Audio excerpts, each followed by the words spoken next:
Welcome to this series of Eden Talk, where we are reviewing the book Adventist Home. A number of presentations have been put together.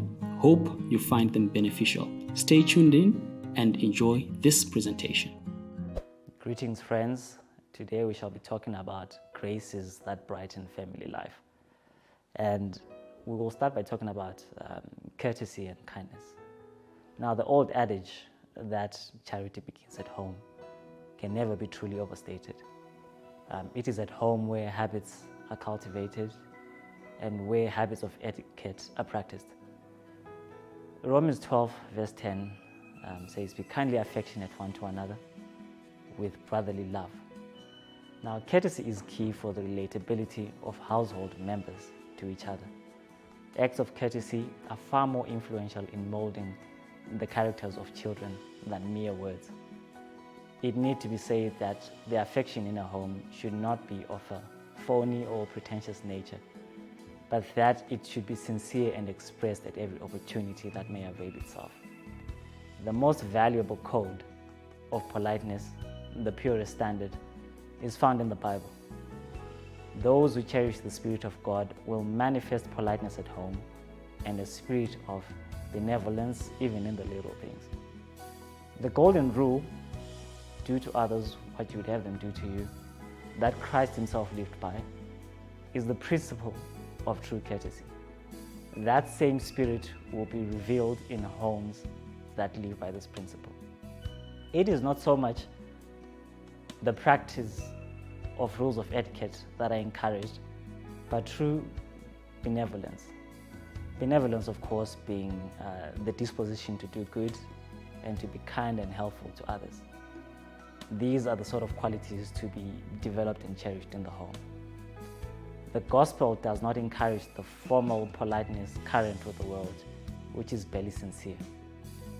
Christianity will make a man a gentleman to the point of extending courtesy to persecutors. Paul's speech before Agrippa in chapter 26 of the book of Acts is a perfect illustration of this. Whilst on that, we should probably talk about habits of speech. Now, we should consider habits of speech in the household. Families should overcome the habits of hasty speech and the desire to blame others. Parents should strive to keep the atmosphere of the home fragrant with kind words, with sympathy and love. But at the same time, they are to be firm and unyielding in principle. If you are firm with your children, fair enough, they may think that you hate them, but then you are actually molding their characters and they will be appreciative of this when they are much grown. We must subdue a hasty temper and control our words, and in this we shall gain great victories. Unless we control our words and temper, we are slaves to Satan. We are in subjection to him and he leads us captive. Just the book of James chapter 3 is perhaps another good passage when we consider speech and how we should be careful about the things that we say.